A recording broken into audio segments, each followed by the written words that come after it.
Turno ahora para darle un poco de collejas a la pseudociencia con uno de los púgiles mejor entrenados del mundo escéptico.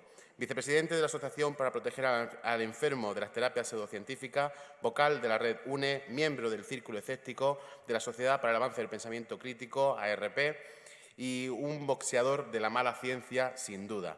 Emilio Molina, lo vais a ver ahora después si queréis que os firme el libro, lo podéis tener afuera, igual que Alejandro. Emilio Molina, Chamanes del siglo XXI, pseudoterapias del pasado, presente y futuro. Hola, buenos días. Gracias por invitarme de nuevo a Desgranando. La última charla que hice iba sobre pseudoterapias sectarias y este año quería haberme reunido aquí con una persona que no ha podido venir precisamente porque está cuidando de su madre, que ha sido pasto de uno de estos charlatanes de los que hablé en su momento. Así que quiero dedicarle esta charla a ella y también mandarle un besito a mi familia que está cuidando de mi peque que está enferma. Las pseudoterapias en la antigüedad pues no existían, ¿no? No tiene sentido hablar un poco de pseudoterapias porque no había... bueno, estamos hablando de un contexto donde la esperanza de vida media al nacer duraba lo que duraba hoy en día la cancelación de una serie en Netflix. Entonces, no había una metodología para definir qué funcionaba y qué no, más allá de un poco el ensayo y error, lo cual llevaba a cabo a caer en muchísimos sesgos, ¿no? Por ejemplo, aquí tenemos uno de los casos que probablemente sean más antiguos del tema de la aplicación de una pseudoterapia. Este hombre no se comportó del todo bien, es la momia de Otzi, y tenía una serie de tatuajes que hacían pensar que se sometió a una incipiente forma de acupuntura. La acupuntura, evidentemente, para los que piensen que hoy en día se está aplicando una técnica milenaria, no tenían en aquella época unas agujas de precisión quirúrgicas. La tecnología que tenían en aquella época más avanzada era más bien pues, un palo, ¿no? Un poco el buriles que hacen recordar más bien a las agujas de ganchillo que usan nuestras abuelas, ¿no? Después, este tipo de sesgos llevan a caer en creencias como que las enfermedades pueden ser pues espíritus malignos que nos han poseído y que se pueden curar a base de leches, como aquí el ejemplo, pero esto que puede parecer algo que pasa en el tercer mundo o en lugares donde es que no hay nada más que esto, pues resulta que en realidad son sesgos intrínsecos a todo el mundo que arrastramos todos en el primer mundo también, aunque en el día a día de hoy sabemos que llega también la acupuntura, por ejemplo, a día de hoy. Lo que ocurre es que, aunque está el conocimiento ahí, hay mucha gente que no puede acceder a los tratamientos reales, no puede costearse lo que cuesta la medicina real, ¿no? Entonces, con la connivencia de algunas entidades como la Organización Mundial de la Salud, se siguen promocionando, digamos, engañando a esta gente, haciéndoles pensar que eso funciona, ¿no? Pero bueno, no nos adelantemos demasiado, vamos a hacer un poco de tirar para atrás, de rewind, y vamos a ver uno de los remedios medievales que más me gustan, que se llama el ungüentum amarium, el ungüento de guerra. Dice así: tome media libra de grasa de jabalí, media libra de grasa de berraco y la misma cantidad de grasa de oso macho. Reúna una buena cantidad de lombrices de tierra, deposítelas en una vasija, selle el recipiente y caliente las lombrices hasta que queden reducidas a cenizas. Tome 3 medias cáscaras de huevo llenas de estas cenizas, agregue un poco de moho de cráneo al que se habrá dado forma de 4 nueces y que haya crecido sobre el cráneo de un ahorcado o de un hombre muerto en la rueda. Tome 2 onzas de heliotropo y 2 onzas de sándalo rojo reducidas a polvo fino, mezcle todo esto con la grasa, agregue un poco de vino. Ya lo tenéis. Bueno, ya sé que estáis pensando que probablemente esto suena a los sobres de Fenadol de naranja, ¿verdad? Pues voy a desmontaros un prejuicio, y es que este remedio era altísimamente funcional, era mucho mejor que lo que se aplicaba a otros de los remedios que se aplicaban a los heridos de guerra. Esto funcionaba. ¿Cuál es el secreto? Que se aplicaba al arma que había herido al guerrero y no al guerrero en sí. Al guerrero lo dejaban quieto aparte, lejos de las infectas manos de cualquiera que le fuera a manipular. Es que estamos hablando de una época donde pues los avances médicos que había en la época, los avances químicos y mecánicos hacían que la gente se empezara a tratar con trepanaciones, sangrías, como aquí en estos primeros daguerrotipos o fotografías de la época, con mercurio, con plomo. Estamos en la época de la medicina heroica y este nombre está muy bien formado porque vamos, había que ser un héroe para sobrevivir a los tratamientos. Y esto no es algo que pase hoy en día como hoy en día pasa con gente que no se puede permitir esto, sino que estos eran los remedios que tenía todo el mundo. Aquí tenéis a George Washington, que en 1799, por una amigdalitis, llamaron al médico, el médico le recetó una sangría, vieron que no mejoraba, con lo cual decidieron darle otra sangría.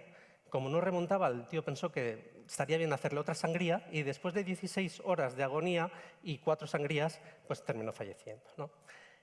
Por lo cual no es nada extraño encontrarse que es la época en la que se desarrollan un montón de pseudoterapias que, claro, comparadas con el matasanismo que estamos viendo, pues podían funcionar incluso mejor. Y que los que lo proponían pues aunaban una causa común para todas las enfermedades y además un tratamiento común también para ellas, que casualmente era el que ellos habían inventado, claro. Por ejemplo, tenemos subluxaciones o manipulaciones estructurales para la quiropraxis o la osteopatía, la corrupción del espíritu en la homeopatía, que se podía apartar aplicándole la esencia de algo que había causado síntomas similares, o el precursor de la hipnosis, que es el mesmerismo, que en contra de lo que mucha gente piensa, no es un huevo colgando y el otro lo mismo. Perdonad, pero es que quería ver un poco cómo se dice esto en lengua de signos. En contra de lo que mucha gente piensa, no nació como hipnosis, ¿vale? Nació como la manipulación de un magnetismo animal, un supuesto magnetismo animal, que Mesmer creía que con imanes se podía mover. No en vano estamos en la época de Mary Shelley, electricidad, etc. Luego Mesmer se vino arriba, pensó que no necesitaba esos imanes, sino que era él el que podía manipular ese magnetismo animal. Y al final, pues bueno, derivó en los espectáculos de feria que todo el mundo conoce, ¿no? Shows de... Con lo cual estamos en la época dorada de la charlatanería, que se aprovechaba de que había una serie de avances que convertían en moda un montón de técnicas, un montón de cosas que les sonaba a la gente, hacían un montón de propuestas que parecían que estaban basadas en la última tecnología, la última ciencia, los últimos avances que se habían producido, teniendo en cuenta que se aprovechaban de que los incautos no conocían las bases del conocimiento que había detrás de esos avances realmente. En primer lugar, porque no existían en sí esos avances, esas bases del conocimiento todavía, ¿no? Algunas estaban todavía en desarrollo. Pero hoy en día no es que haya dejado de pasar. Todos conocemos, alguno habrá visto este tipo de pulseras magnetizadoras que se vendieron muy bien, se vendieron tan bien que ha dado la vuelta ya, como diría, ha dado tanto la vuelta que ahora se venden desmagnetizadores, ¿no? Por esta electrofobia que hay del tema de, bueno, en fin. Pulseras de hologramas, la famosa Power Balance, chorradas cuánticas. Si se pone de moda lo cuántico, pues en fin, mis favoritas son las camas cuánticas, que creo que están por aquí. Luego, también en la más pura tradición de los vendedores de elixires milagrosos está gente que vende un tipo de lejía industrial y además se llama solución mineral milagrosa, o sea, es que ni siquiera se cortan. O alumnos aventajados, como este hombre que vende otra derivación de esa misma lejía. Todo tipo de aguas, aguas estructuradas, aguas hexagonales, aguas filtradas, aguas alcalinas. Esta es mi favorita, que es la que tiene los 118 elementos de la tabla periódica, este agua de mar. Un uncuadio, sin acelerador ni nada, fíjate. Luego, pues, que se pone de moda la epigenética, pues tenemos un montón de test epigenéticos o cosas no relacionadas con ni siquiera, que intentan relacionarse con la epigenética, que al final acaban en lugares comunes como quitarte el gluten o los lácteos o decirte que tienes candidiasis. Y, por supuesto, todo tipo de palabras que intentan hacer parecer que lo que hay ahí es producto de la técnica más avanzada, ¿no? Mi favorito es la psiconeuroinmunoendocrinología, por ejemplo. Pero bueno. Entonces, con esto en vista, ¿qué nos espera el futuro? Pues parece bastante claro ver que, por una parte, va a seguir la senda de de todo aquello que es milenario, ¿no? Que es antiguo, supuestamente milenario, y por otra, bueno, que se va a intentar equiparar además a la medicina más avanzada, y por otra, la senda de todo aquello que parezca producto de esa tecnología tan avanzada o más avanzada que haya, ¿no? De la medicina. Estos charlatanes se van a seguir intentando infiltrar en colegios médicos, en hospitales. Por ejemplo, esta web es de Pere Gascón, un colegiado que en su clínica Omega Z pues propone el Aura Chakras 2D. No es que el resto de lo que hay por aquí sea mucho mejor, pero en fin, este hombre en teoría es consultor senior del área de oncología del Hospital Clínic de Barcelona. Pero bueno, no hay que irse tampoco tan lejos. En la propia Universidad de Granada pues tenemos la Cátedra de Conciencia y Desarrollo, que si alguien aquí en la sala, o Víctor o quien sea, puede hablar luego conmigo, hay mucha cosa que desgranar aquí. Esta gente va a seguir metiéndose en hospitales, en universidades, va a seguir metiéndose en la Organización Mundial de la Salud, va a seguir presionando a europarlamentarios para intentar oficializar sus propuestas, y los que no lo consigan seguirán en las esquinas de todos los lugares, pues sin formación, sin regulación, sin vergüenza, a la vista de todos y bajo el control de nadie. Muchísimas gracias por vuestra atención.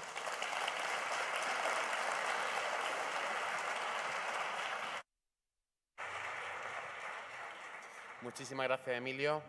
Tenemos ahora tiempo para el descanso. Recordad que tenemos firma de libros fuera, podéis comprar camisetas. De la organización y ponentes, quien no se haya apuntado y pagado la cena, por favor, antes de mediodía tenemos que confirmar, ¿vale? Entonces, por favor, pasad por secretaría y hacerlo. Volvemos a las 12:30 en punto para empezar con un dúo matemático.